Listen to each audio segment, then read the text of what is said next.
Hey, folks, welcome back. I'm Ben Beirly, your host tonight with Rebuild Illinois. We are doing another candidate interview with Matt Skica, who is running for the Illinois State Senate in the 22nd District. Matt, welcome to the show. Ben, thanks for having me, buddy. Hey, always. Glad you could join us tonight. It's always a good to get a chance to know our candidates. And so thank you for giving your time to do that. Um, why don't we start off with, if you could you introduce yourself to our audience? Let the audience know a bit about yourself, your background. Sure. I've I have a wife. I've been married for 27 years. I have an 8-year-old daughter, and I spent the last 22 years in the steel industry. And June of 2020, that relationship ended. And since then, I started getting off into the media field, and so I'm not really used to being on this end of the interview, but it's an interesting place to be. And now I'm basically decided to take my some of my expertise, some of my positions, and try to enter into the political field, which has been a real educational experience for me. Certainly. So, what did you like about the steel industry? The steel industry, I had several positions. I was a plant manager. I was an account manager for several years and handled many different positions with the company. And it was a good job. It really was. Uh, Mm. one of the issues that I felt through it was, of course, I had to import steel into the country, and with the way our economy was and a lot of the difficulties in America with the steel industry, I had firsthand knowledge of how you really had a struggle between import and domestic steel industry that played into it. And even up until the end of it, Trump had proposed the 201 uh, remedies against the Chinese and actually against many countries around the world who were bringing steel in. So it hurt the import of steel into the United States from other countries, but it really solidified what the economy in the U.S. could really become. Well, that's good, and it's good that you got to see, I guess, some of the impact of policy and how it plays out. Sure. So let's get down to it. Why though did you choose to run for state senate, and why that position? Well, initially, I was looking at running for a House seat, the 43rd, and I later found that there was a young lady who also is kind of an America First candidate, a Republican, who's running for that position as well, and talked with her. And I really didn't feel that running against her would be anything that would really benefit the district or myself or basically the people of Illinois in general. But then the more I talked with some other people within the Republican Party, I got focused on to the Senate seat, which nobody was running for. And so I thought that was probably the best fit. And, obviously, and that's, here I am now. Exactly. Yeah, yeah. Well, a lot of decisions have to be made with that regard. I mean, it's not an easy decision to run for any position, but you really have to take stock of, why you're running in and what is the best fit. So good on you for going through that. Um, so I guess with that, then um, is the next question. What do you believe that you bring to the table when it comes to experience that could help you get elected? So, if we look overall at what's going on with, everything around us, everything from the masks to a lot of the mandates that have been passed down from Springfield and the current economy. I took into account that a lot of the things that happened. There's a little bit of a historical pattern to it, and there's a little bit more design. I tend to believe that it's more communist in nature than anything else. And a lot of my history, from when I was a kid, I studied history, and before I even got into the steel industry, I graduated from college with a degree in secondary education. I was a teacher for some time, a social studies teacher, and you see things that just aren't right, and you can sit there and complain about them, and you can go on the social media and try to do your best there. But there really comes a time where you have an amount of knowledge and a passion that you want to make changes that way. And the best way I thought was taking my experiences, whether it's with the business side, the corporate side, and enter the field of politics. And the business side is really important because if you look at the economies of Illinois, sure. If this state was a corporation itself, a public business, it would have failed long ago. There's nothing the way this state's being run that is fiscally responsible. And quite frankly, it's a fair statement. Yeah, quite frankly, that's where I would bring in the 25 years of corporate experience back into the state of Illinois. Okay, so I like that answer. Honestly, it has a lot to do more with. I would say you can always learn a new system and learn how things are done at a new job, and we all do it every time.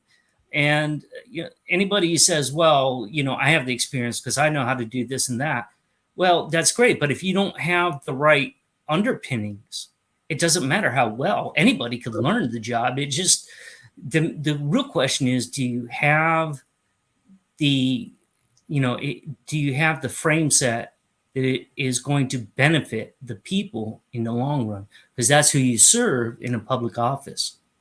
So then I guess one more question I might ask is, have you actually ever held public office before? Ben, no, I haven't held public office before. I have planned on it though. I just wasn't sure timing when that would really take place. And due to events out of my control and out of all of our control, quite frankly, I think the timing for it right now is better than it could possibly be moving forward. Sure. Well, there are a lot of people joining you in that bucket that they said, this is the time. If we're going to do something, now's the time. It doesn't matter what's happened before. We've got to act now. So let's move on. Part of your district includes Cook County. Am I correct? That is correct. Okay. Yeah, so Cook and Kane.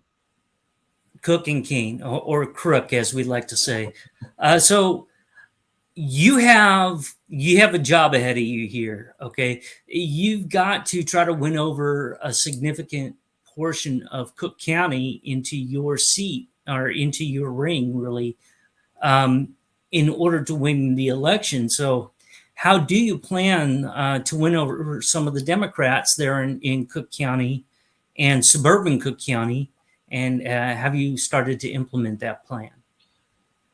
Yeah, actually, when I started running a while ago, I ran, basically the same as anybody else would start out. I started getting signatures and going door to door and going to different facilities that had several people, different American Legions and things of that nature. And And what I found was, you get a real mix of people when you do that, and you start just talking with them. I think one of the weaknesses the Republican Party has had over the years, there's many weaknesses, but over the years, the fear or the apprehension to talk to anybody that doesn't really suit the demographic of what a Republican would be. And I think that's not something you should do. It's something that's put us at a disadvantage. So one of the things, Most certainly. yeah, when I started getting the signatures, I found that uh, walking up to any couple, to people, to whether they're Hispanic, Black, white, it doesn't matter, and start talking about policy, start talking about things they don't like. And what I found was even the Democrats that I typically talked with, um, I would say the vast majority of them, by the end of the conversation, in some of these conversations, I would spend 30, 45 minutes with these people.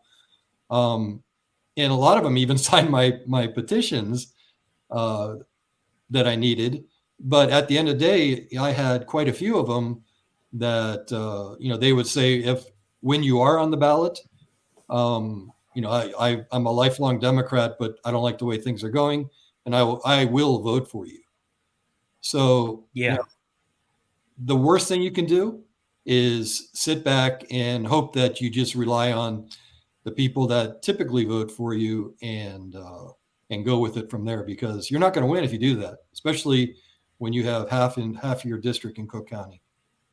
Yeah, I've heard too many times, political pundits say that you really ought to rely on the base and hope the other side doesn't show up. But what I find to be the truth is that's not a way to win elections. If we really want to win an election, we have to get out there and, like you said, talk to people, especially people who may not, typically be a Republican voter. And by the way, my experience down in Joliet matches yours up there in Cook County, that when you talk to people, you connect with them on a whole lot that you do agree on, and they start to realize that, the things that the Democrats say about us and about, their communities just aren't true, that we are the ones who actually have a lot more in common with them.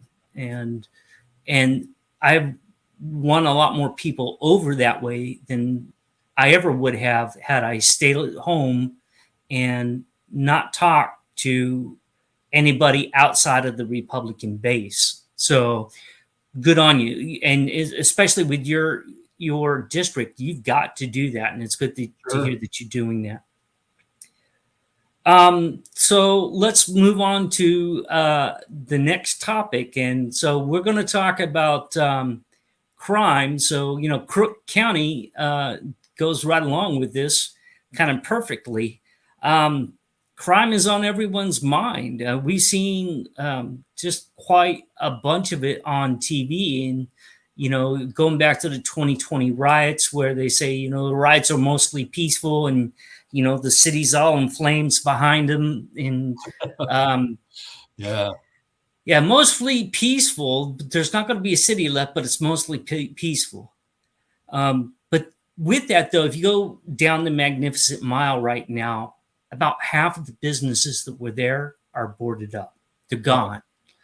Um, so what can we do about the rampant crime here in Illinois? Well, one of the factors that lead to an increase in crime is obviously an economic related factor. And when you look at the state of Illinois, I don't think you can really point at any other state doing as bad as Illinois is. And I think that reflects on the larger urban areas. For example, Chicago, and you pointed out to what the Magnificent Mile, some of the difficulties the businesses are having there, and actually all small businesses in Illinois are pretty much having same issues.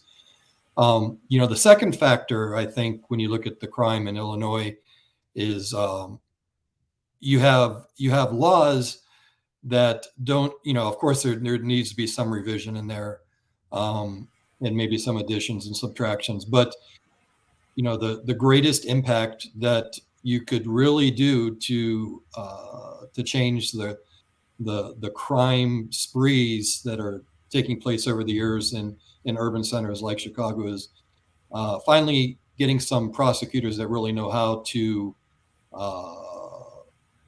put these people behind bars to prosecute Oh, crimes. The laws are fine. wouldn't that be refreshing? Yeah, right. And you have even the elected positions. Quite honestly, there's been a weakness at positions like the attorney general, where the focus, Hmm. their intent isn't on uh, you know doing their job for the people of Illinois, but they're actually basically turned against the people of Illinois.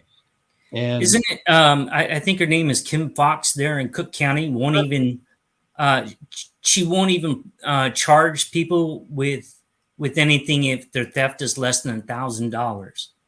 yeah, it's either 1,000 or 2,000, but it's why does that even have to be even thought about right at this point? A Yeah. crime is a crime is a crime, and so the people that are in that position in within the executive branch that are bound by the duty to enforce the laws of this land have chosen uh, to cherry pick what they're going to enforce and what they're not going to enforce. And in a sense, you can almost say that they're maybe doing a little bit of the judicial branch on their side in their decision making in doing so. Hmm. Most definitely. When they're supposed to be faithfully executing the laws of the land, they're picking and choosing what they do want to enforce. So with that, then let's move on to the next subject. It kind of goes with that because, in a tyranny, you have that kind of thing go on, unchecked crime. And you also have then the government trying to make people behave a certain way that they agree with. And we've seen it, the last 2 years have been horrible in Illinois when it comes to tyranny. The Governor Pritzker's mask mandates and his vaccine mandates, they've cut businesses, they've cut jobs. Students have also been removed from schools over the issues. Uh, and then also, you got the Floyd card that uh, the office that processes Floyd cards, they're so far behind that it's actually been used as a method to block people from purchasing and owning firearms. So the question comes, what can you do to protect us against that type of tyranny? Well, when you let's look at the Constitution, and the Second Amendment is fairly clear. It's not fairly clear; it's crystal clear. And the ending, the last ending of the phrasing "shall not be infringed," I think is how much clearer can you be? The Floyd card, Mm-hmm. in my opinion, is something that it's not even necessary. We shouldn't even be thinking about the purpose of it or how to use it or even uh, shining any light on it. Quite frankly, it should be removed. And as far as a constitutional carry or something of that nature, everybody has different terminology for it. As long as you have the right training to have a weapon to protect yourself, your neighbors, your family, I think the records, the data shows that it's quite it's ideal. It's needed as we are right now. And when you look at Mm-hmm. some of the incidents that have happened recently, where basically a shooter gets trapped into a school, let in, and given free reign to do as they wish. I've heard politicians have mentioned it before, where maybe the teachers should be trained and have a weapon to protect the kids, and also there should be some police or security within the schools retired policemen that would more than gladly volunteer their time and efforts into those positions. You know, there's a lot of things that can be done to protect people, but when you single-handedly take away or restrict the thing that can really protect people, it rings of tyranny. It really does. Yeah, yeah. So, do you plan then to try to reverse some of these tyrannical and dictatorial executive orders from Pritzker? And if so, how? Well, on a legislative basis, I think, the one thing about some of the laws that they passed, the mandates themselves really are executive orders, and they were again, when we're talking about the Attorney General, you have a gentleman who's possibly overstepped his reach on giving those mandate powers to the governor of Illinois, to Pritzker. So I think those remedies will take care of themselves as long as we get the right attorney general in there. But when you look at some of the laws or the bills that are trying to be passed, and a lot of people are just shaking their heads over them, and there's a long list of even more of them coming that need to be either changed or struck down. But I think that's one of the things is once you put a bill up, and even once it becomes a law, there's the transparency is there that you can actually reverse those laws, because none of them are put in there with the focus of benefiting the people. Sure. They're put there at behest of a bureaucratic system in place that has been rotting in the state of Illinois for decades.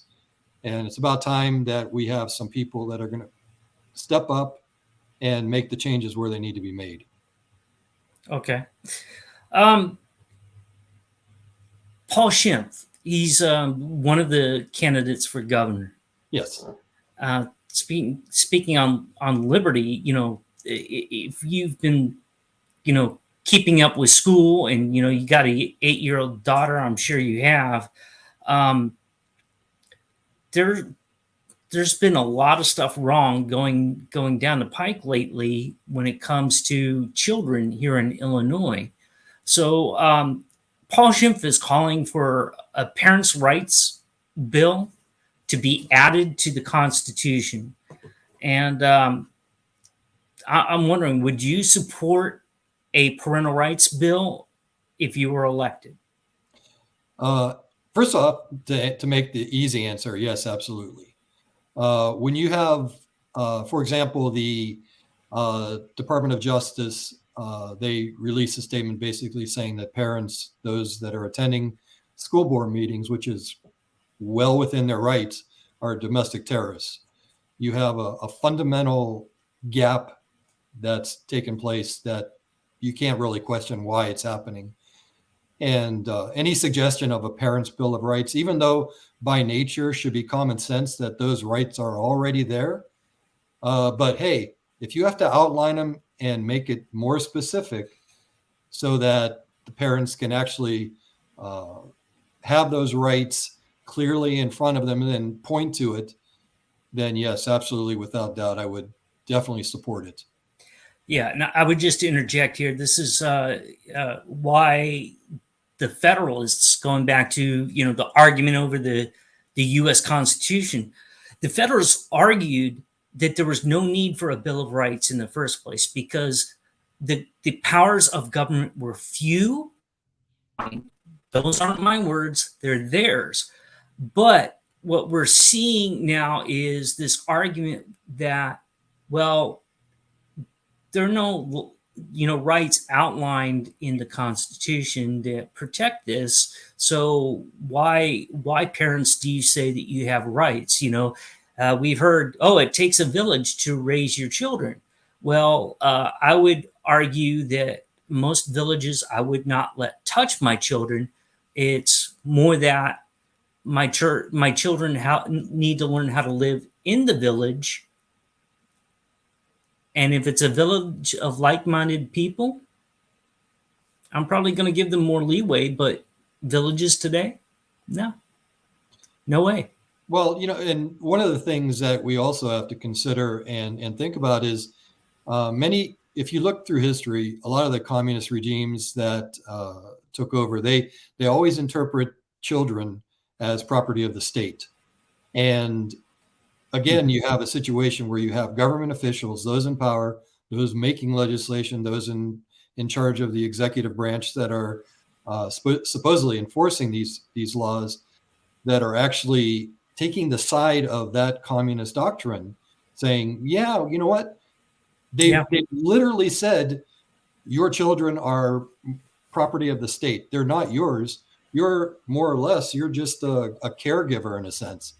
And right there, you have the big issue. So, and that's why, for Paul Schimpf to make a parent's bill of rights, even though it's common sense, we're in a situation right now that goes beyond common sense, because a lot of the things happening are well outside common sense. yeah. The only time where, or the only environment where um, parents don't have rights over their children in terms of their upbringing, um, or where parent or children are creatures of the state, is when the state is above all and individuals have no rights. Right. So, unless we're going to support that, and that is a very, very, man, I can't even say, how that's a horrible life. Just look at Russia, look at China, look at Cuba, and all the examples. Look at Venezuela today and see what that's like. It is not a good life, people. So, Yep. parental rights, you're absolutely right. Up to this point, we really haven't had to say, yes, parents have rights with regard to the upbringing of their children, because it was common sense. But apparently, common sense has died in the United States, at least with regard to the government. So I applaud you with that, with looking toward human rights, and parental rights, and hopefully we can get some of that changed and start making the states something that people can look forward to a future in, which kind of brings up the next topic. Um, how can we encourage people and businesses to stay in Illinois? And just a background real quick, I don't know if you know this, but we've been losing people for the last 20 years. The state has. And we lost one congressional district this last go around. We almost lost two. And we are the only state in the union that has had an absolute loss over the last 10 years in terms of the number of people. So yeah, we definitely got problems. So how can we stop that exodus? How can we get people to stay? Well, one of the things that I truly believe is you have to look at the taxation in the states. First of all, the state of Illinois doesn't have a revenue problem; it has a spending problem. And when you look at a lot of the potential income for the state, the one thing that a lot of states that are outdoing Illinois, which is pretty much 49 other states, is there's a lot of them that have a pattern where they've adopted, for example, like Texas and Florida and now Tennessee, and I think there's 17 others where they've gotten rid of their income tax for the state, and it's benefited. You have companies that look at that, and when they bring in industry to the state, they have their workers that get basically a raise in their pay, because they don't have to worry about the state income tax. And what they found is the revenue that's generated from that has far exceeded expectations with the state itself. So when you have people who now have more money in their pocket, the cash flow through the state is increased, the revenue is increased, and with companies coming in, you now have a population increase as well. The other thing I'll have to, and I don't want to point at it too much just yet is right to work. A lot of states have adopted a right to work. Illinois basically has something similar to it, though it's not official. So you don't really have to join a union. You can opt out and continue working for that. But I'm drawing attention to this now because we're going to be hearing about it a lot pretty soon. Are you aware of Amendment 1? Amendment 1 is going I think I've heard of this, but fill us in. Okay, so you're going to be finding more of it coming soon because this is a Democrat initiative basically to unionize the state of Illinois, both public and private unions. So you would really not have a choice anymore.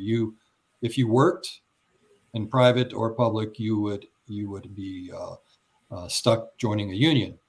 And it's not, when I look at it, I have nothing against unions in general. There's some of it that is parasitic in nature, and some of it that is it's a must. Some of the trade unions, actually all the trade unions, they offer services and support to their workers and training and many other things. And without that, it would be difficult moving forward. But others don't really rely on that. It's more of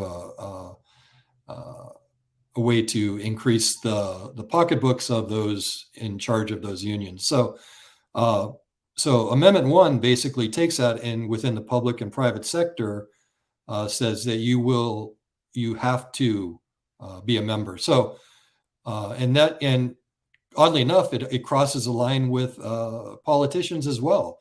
So the members of the General Assembly in Springfield would now be eligible to be unionized. So if you want a government that's all of a sudden now says, you know what, I'm not getting paid enough, you're going to have the General Assembly going on strike. And you want so is the General Assembly going to unionize against themselves? You got it. They would. So even the mayors, it doesn't matter. They would all, the public positions would all be subject to unionization. And, of course, the way they're going to play it is that if you don't, then, you're going to have right to work legislation that might come up, and unions would be, focused on to get rid of. And that's not the case because, within the National Labor Relations Board, which was very, specific in their nature, that within the federal system, that you can't take that away. Those union positions, those union jobs, everything stays the same. So what is this legislation for? Even in design, where you have the National Labor Relations Board that covers the private sector, you have this now. You have a lop over with this Amendment 1, and that covers it as well. Which, guess what? It makes it unconstitutional. So there's going to be a fight, but you're going to start hearing about it pretty soon, and it's that's going to be for the referendum for the November ballot. Yeah, that's going to be pretty hard for some people if that's passed, because not everybody agrees with what their potential union stands for. Like you said, unions have done great things. They've also done some pretty terrible things at times. And unions, my union that I happen to belong to, the National Union, has delved into areas that have nothing to do with my line of work whatsoever. And I have to question, okay, why am I paying for this if they're going down that? What does that have to do with me? Absolutely nothing. And yet they're using money that I gave over for that purpose, for the purpose of the union, to do that. And personally, I don't want that. And other people are the same way. So now they're going to force that issue.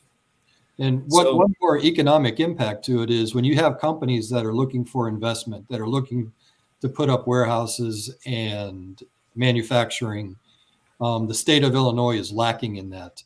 And now, if they're faced with something as destructive as Amendment 1, well, not only are those some of the industry that's here now going to leave, but you're not going to be able to lure any industry in. And it's, to me, it looks like it's literally the dagger in the economy of Illinois if anything of that nature is passed.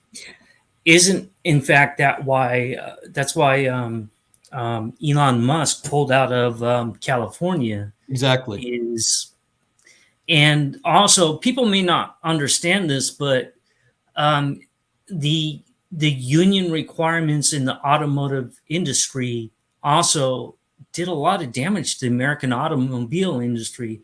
That's why when you wonder why are they opening new plants down in the the South or wherever they're opening, why aren't they opening in Michigan?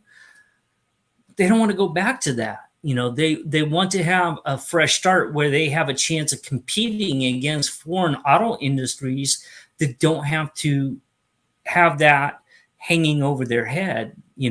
So yeah, the right to work and the right to a sensible a business plan is necessary to attract it. And you've kind of answered that next question is, how can we attract them? I mean, certainly um, uh, we're not going to attract businesses if we have high taxes, if we have incredible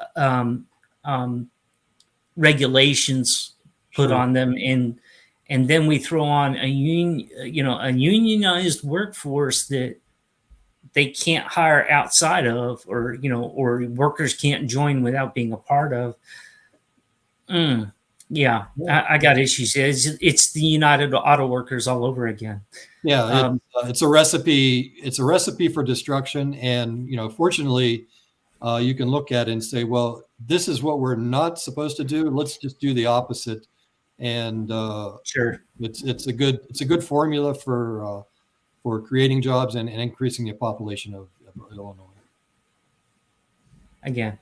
Okay, great. So let's move on to another hot topic. And I'm sure you just made unions very hot topic here in our channels. So let's go along with that and talk about election integrity. And election integrity is become a hot button issue. So the question then is, if you're elected, how do you intend to uncover and fix voter fraud here in Illinois? Well, let's look at it first as uncover. And, I don't want to particularly focus on any year because, quite frankly, I'm hesitant to think that over the last 2 decades, we've had any election that's fair and not compromised in any way. And when I say not compromised, it doesn't necessarily have to be fraud or anything of that nature. You can even have human error. And what I think, if you look at the responsibility of the state government, even in connection with the federal government, we have to guarantee that when somebody goes to vote and they mark the person that they want to represent them, that no matter what, their vote counts. There is no ifs, ands, or buts about it. And I think, when you have people who want to say, well, let's do this slowly, or let's, look at the costs. And, we think about how much money we waste on projects that really lead to nothing. And yet all of that money if you focus it on in election integrity, which really should be the utmost importance for the government moving forward, it's not being done whatsoever. And so I know there have been, several states like Arizona and Pennsylvania and Georgia and others that have gone on and they've gone down that forensic audit road. And quite frankly, every state should be doing it. Find out The what results are rather disturbing too. they're extremely disturbing. And we all have an image in our mind. And I don't know if you saw For example, there was the documentary 2000 Mules that highlighted Mhm. the geo tracking of it, and there's other aspects as well. I want to track. I want to watch that movie. I haven't had a chance to yet, but if anybody wonders, 2000 Mules, it's talking about the mules are people who were carrying um, mailed ballots to ballot boxes, which is illegal, and they weren't doing it to one box. I think they set the hurdle at 50 boxes. Yeah. So yeah. And they were bringing between tens to hundreds of ballots at a time throughout the day. They would run Mhm. usually 8 to 12 hours from box to box to box to box. And so, literally, you submit more than one ballot, more than one day, you're breaking the law. And again, that ties into the thing. We have laws in place. We need people to step up and enforce those laws. Most certainly. Yeah. And I think we all get the idea that voter integrity is not the same as you know um, as voter as um, what's the phrase, I guess, keeping people from the ballots. That's not what it's about. No. We want to see everybody who's eligible to vote. We would absolutely love to see them vote, but we don't want people who aren't supposed to vote. And one of my biggest fears is when I die, I'm still going to be voting, and it's not going to be who I normally vote for.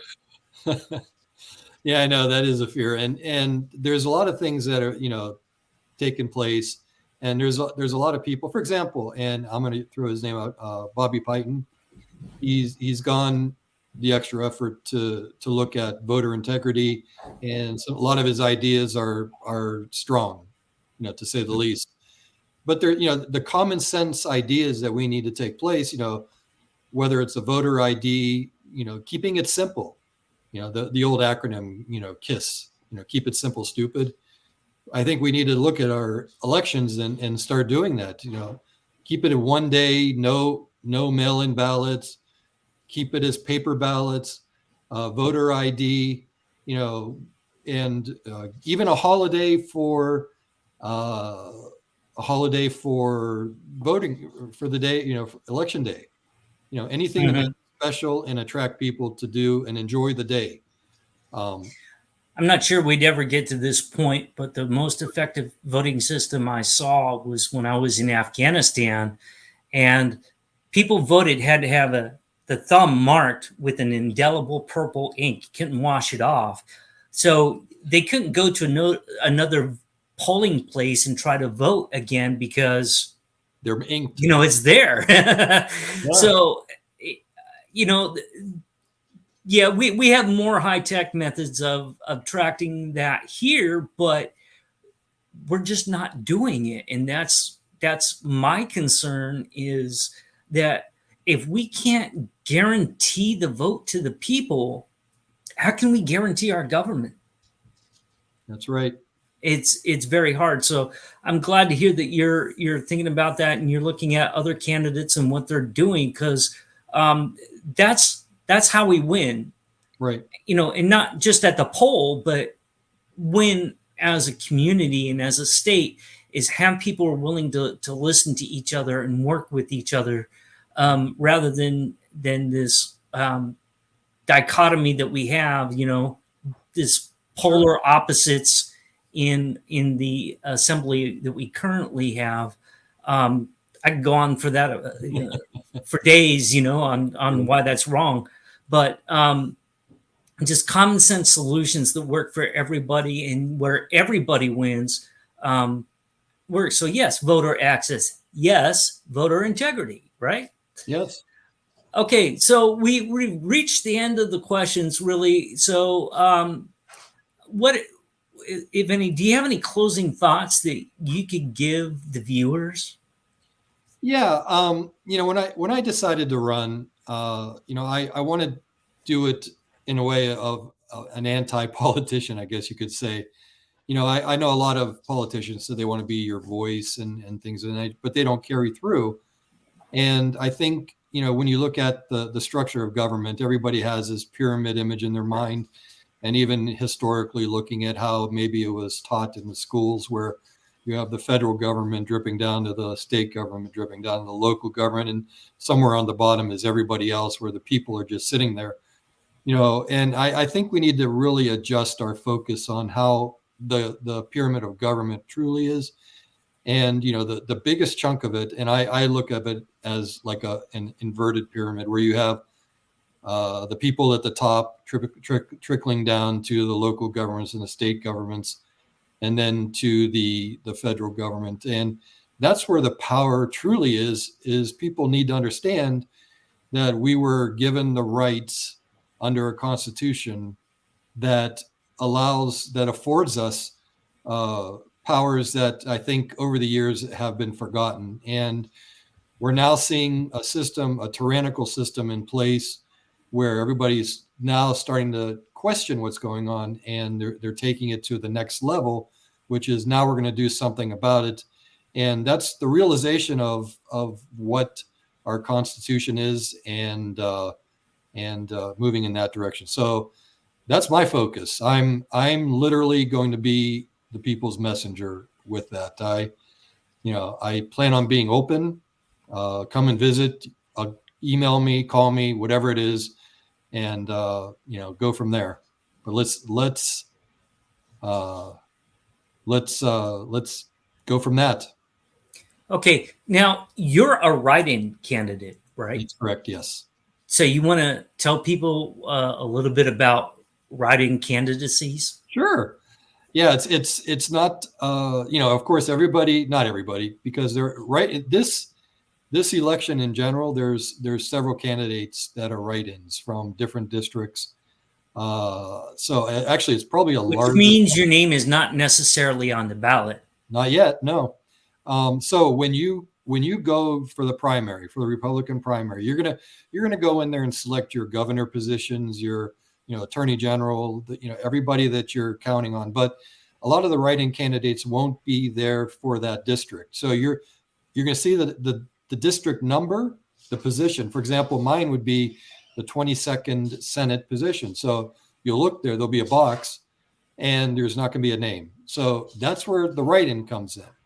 And you put in, Matt Skica, check the box or circle the box, and you're done. And literally, you just entered me in to the primary ballot. And basically, once I get to a certain level of votes on a write-in basis, which really isn't that, it's not that heavy of a number, then you slide into the general election ballot. So they will, in my case, I would be put in the general election Republican seat going up against the Democrat incumbent. And for you viewers, keep in mind then that there are a couple things that you can do. One, you can ask for a list of write-in candidates. Sure.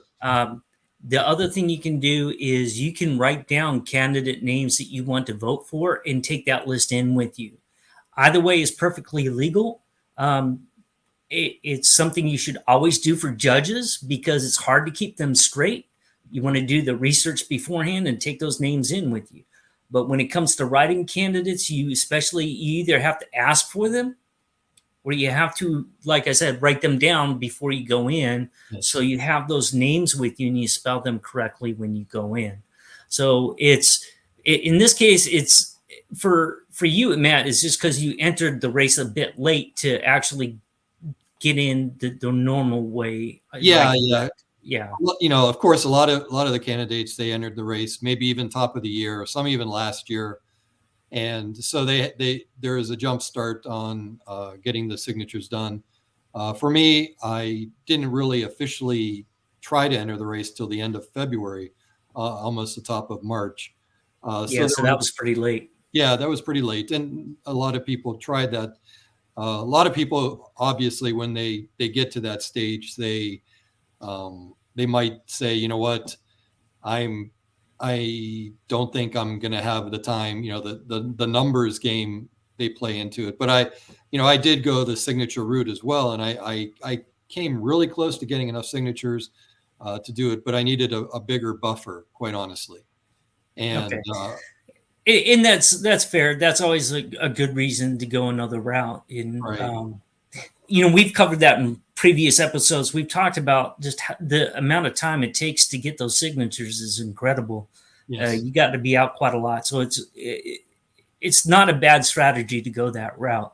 And so when you go in to vote, just keep in mind you can do that. Now, if you're a write-in, you got a mail-in ballot.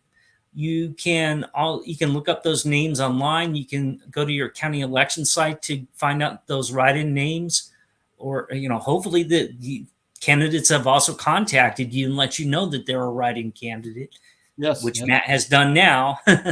So please keep that in mind. Now, Matt, One more what point is your? I want to make is with the Yeah, go ahead. redistricting that took place. I would recommend everybody just to go on the Board of Elections site and put in your address and make sure your districts are what you think they are. Because, even for myself, not in the state Senate, but for my federal U.S. congressional district, literally changed without my knowledge. I assumed Mine changed 3 times. oh, really? My congressional district changed 3 times. Yeah, so make sure you know exactly, when you do the research on the candidates, don't risk being surprised when you go in there. Say, okay, I've voted in the 10th district since I was whenever, and what's this district? I don't know who these candidates are. I did all this research for nothing. So go in there, do a little bit of research, find out, make sure your districts are right, and then yes, find out who those write-in candidates are, because you're going to have an unusual large amount this election cycle. Yeah. And you're right, partially because of the redistricting process. Right. So let's close out with, can you give us your contact info for your campaign? Sure. First off, I have Skica for Illinois at gmail.com and Skica for Illinois at Wowway, WOWWAY.com. Those are my two primaries. I'm also on Facebook, Matt Skica for Illinois Senate District 22. And I'm also on Telegram as well. And that, again, is Matt Skica for Illinois Senate District 22. So those are my primaries right now. I will have a website, hopefully within the next week, that will be completed. And I'll be putting those links to the website up on Telegram and on Facebook. Okay, thank you so much, Matt, for joining us. We look forward to seeing the result and supporting you in the general election to come. Thank you, Ben. Have a great day now. Thank you, everybody. You too.